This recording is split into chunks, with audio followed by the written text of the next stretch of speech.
Bismillahirrahmanirrahim. Assalamualaikum warahmatullahi wabarakatuh. Pada hari ini kita akan belajar tentang persamaan nilai mutlak. Apa persamaan nilai mutlak itu? Sebelumnya kita sudah belajar tentang variabel ya, yaitu lambang suatu bilangan yang belum diketahui nilainya.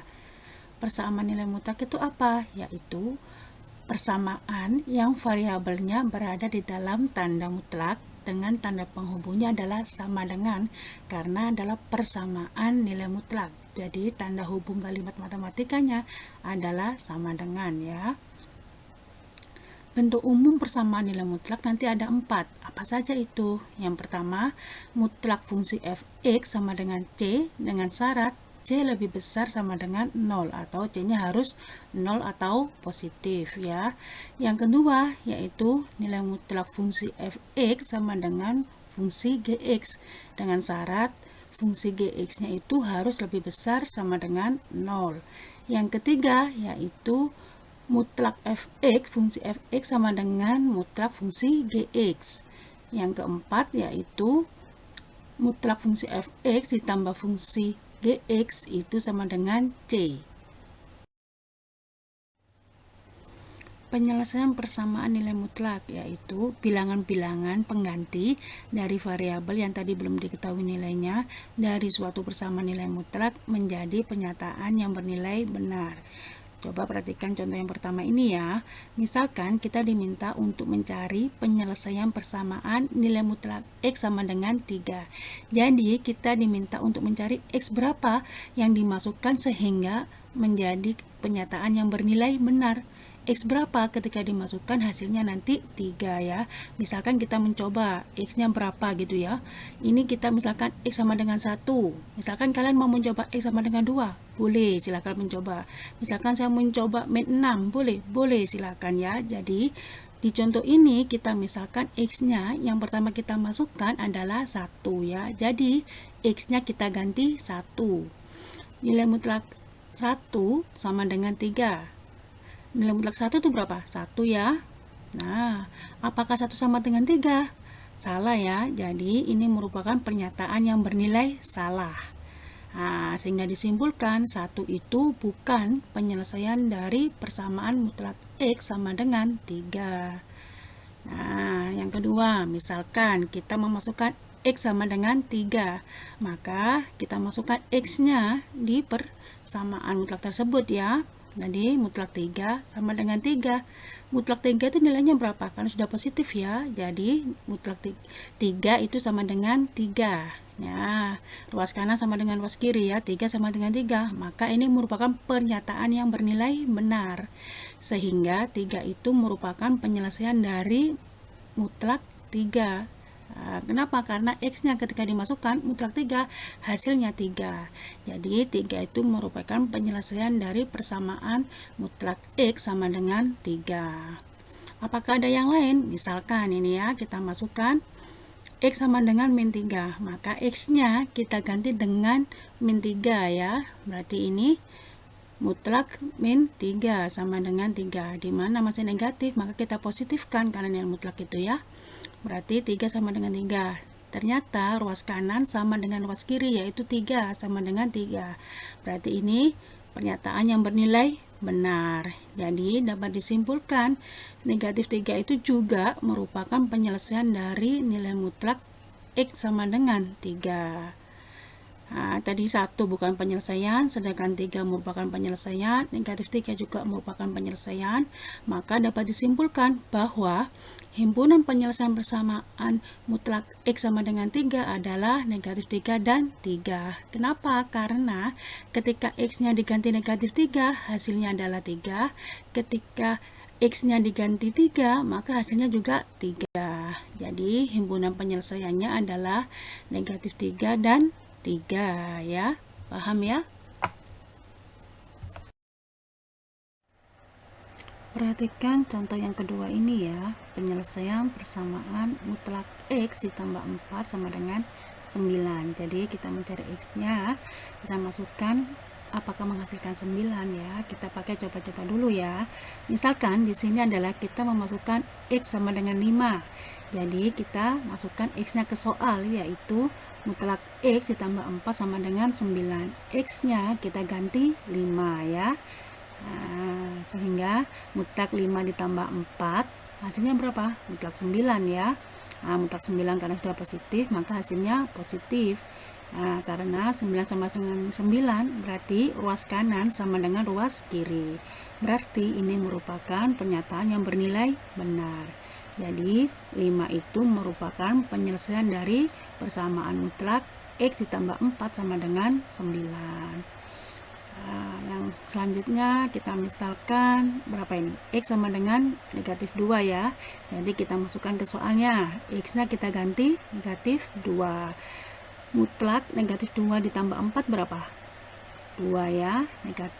Mutlak 2 berapa? 2 ya. Nah, apakah 2 itu sama dengan 9? Bukan ya. Jadi ruas kanan ini tidak sama dengan ruas kiri. Jadi pernyataan ini merupakan pernyataan yang salah. Jadi negatif 2 itu bukan penyelesaian dari persamaan mutlak X tambah 4 sama dengan 9. Pemisalan yang ketiga, kita misalkan di sini X-nya sama dengan negatif 13 ya. Nah, kita masukkan ke persamaan mutlaknya. X-nya kita ganti dengan negatif 13. Negatif 13 tambah 4 berapa? Negatif 9 ya. Nah, mutlaknya berapa dari negatif 9 itu? Yaitu 9. Ternyata ruas kanan sama dengan ruas kirinya, yaitu 9 sama dengan 9. Merupakan pernyataan yang benar. Jadi negatif 13 itu juga merupakan penyelesaian dari persamaan mutlak X tambah 4 sama dengan 9. Dapat disimpulkan bahwa X yang memenuhi adalah negatif 13 dan 5 yang merupakan penyelesaian dari persamaan mutlak X tambah 4 sama dengan 9. Jadi himpunan penyelesaiannya adalah negatif 13 dan 5. Biasanya ditulis yang terkecil dulu ya, yang di depan gitu ya.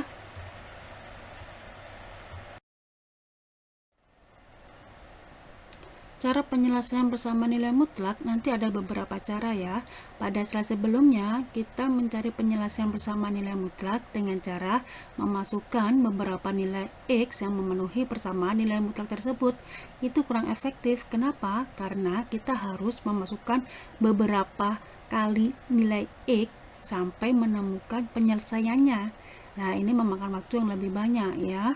Nah, maka untuk mempersingkat penyelesaian persamaan nilai mutlaknya nanti ada beberapa cara, yaitu yang pertama bisa menggunakan teorema, yang kedua bisa menggunakan definisi nilai mutlak, yang ketiga bisa menggunakan grafik, dan yang keempat bisa dengan cara mengkuadratkan kedua ruasnya.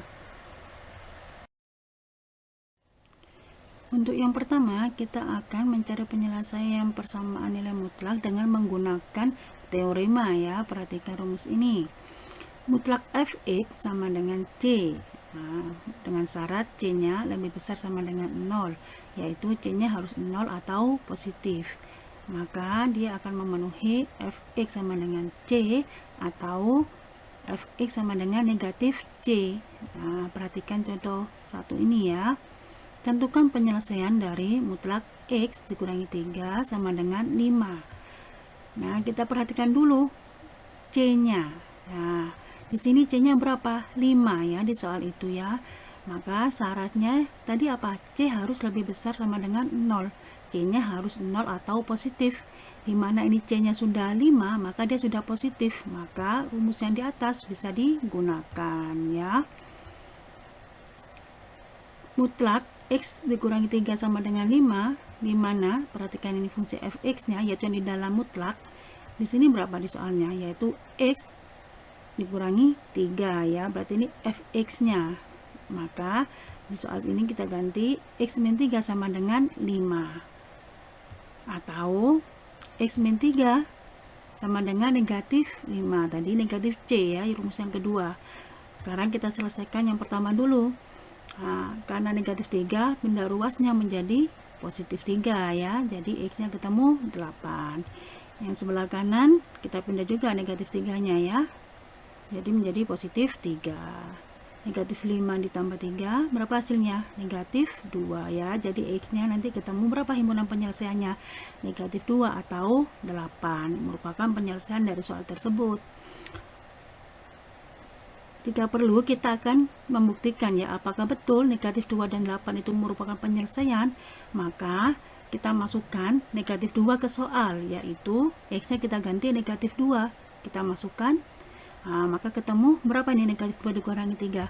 Ketemunya berapa? Negatif 5. Nilai mutlak 5 berapa? 5 ya. Jadi terbukti bahwa ruas kanan sama dengan ruas kiri, yaitu 5 sama dengan 5.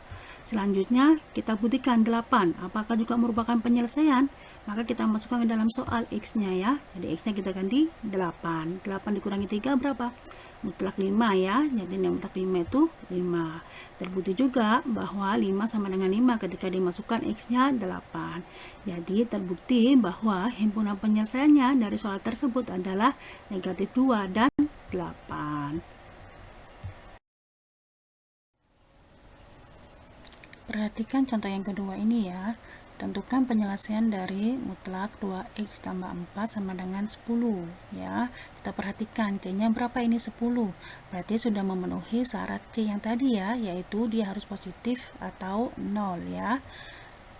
Nah, berarti ini bisa menggunakan teorema ya. Nah, jadi fx-nya berapa yang di dalam mutlak itu ya, yaitu 2x ditambah 4 nanti sama dengan 10 atau 2x ditambah 4 sama dengan negatif 10. Yang tadi rumusnya negatif C tadi itu ya. Maka kita selesaikan dulu yang di sebelah kiri. Kita pindah plus 4-nya menjadi negatif 4 ya. Berarti berapa ini? 10 dikurangi 4, 6 ya.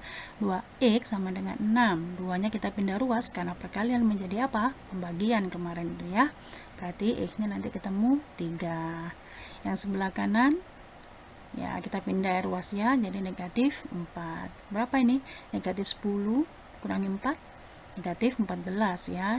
2x sama dengan negatif 14. Jadi kita pindah ruas menjadi pembagian, sehingga kita peroleh x-nya sama dengan negatif 7. Sehingga himpunan penyelesaiannya adalah negatif 7 dan 3. Misalkan kita akan buktikan, untuk yang soal nomor 2 ini kita buktikan salah satu saja ya, yaitu misalkan negatif 7 ya, kita masukkan ke dalam soal. Maka X-nya kita ganti dengan negatif 7. Berapa ini? 2 dikali negatif 7? Yaitu negatif 14. Negatif 14 tambah 4 berapa? Negatif 10. Nilai mutlak dari negatif 10 berapa? 10 ya. Jadi terbukti ketika kita memasukkan negatif 7, maka hasilnya juga 10.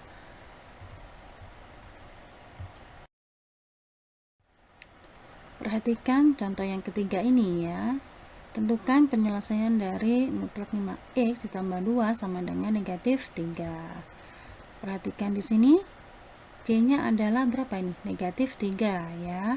Berarti dia tidak memenuhi syarat. C-nya lebih besar sama dengan 0 karena dia negatif. Syaratnya C-nya harus 0 atau positif. Berarti tidak memenuhi syarat ya, negatif 3 itu. Maka soal dari mutlak 5x tambah 2 sama dengan negatif 3 itu tidak memiliki penyelesaian karena C-nya tidak memenuhi syaratnya. Jadi himpunan penyelesaiannya adalah himpunan kosong atau tidak memiliki penyelesaian.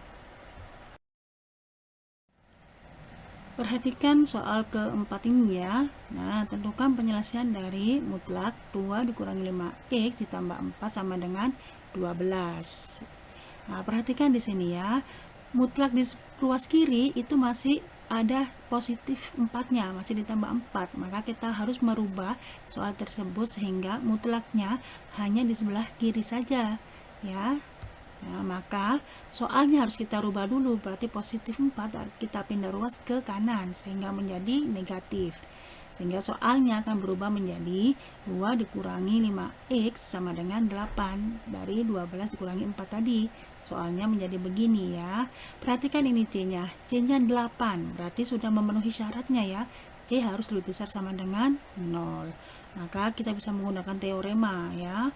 Berarti 2 dikurangi 5x sama dengan 8. Atau 2 dikurangi 5x sama dengan negatif 8. Tadi C atau min C itu tadi ya.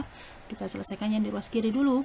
Karena 2 atau positif 2 berarti pindah ruasnya menjadi negatif. 8 dikurangi 2 berapa? 6 ya. Negatif 5x karena perkalian pindah ruasnya menjadi pembagian. Karena ini suatu pecahan, hasilnya pecahan juga boleh ditulis seperti ini saja ya. Jadi x-nya ketemu 6 per negatif 5. Yang di sebelah kanan kita pindah ruas juga ya, yang 2 karena positif menjadi negatif.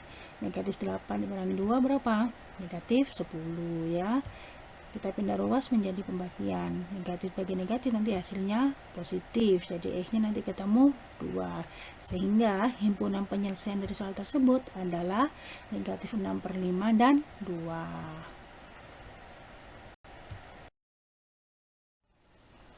Sampai di sini penjelasan hari ini saya akhiri. Wassalamualaikum warahmatullahi wabarakatuh.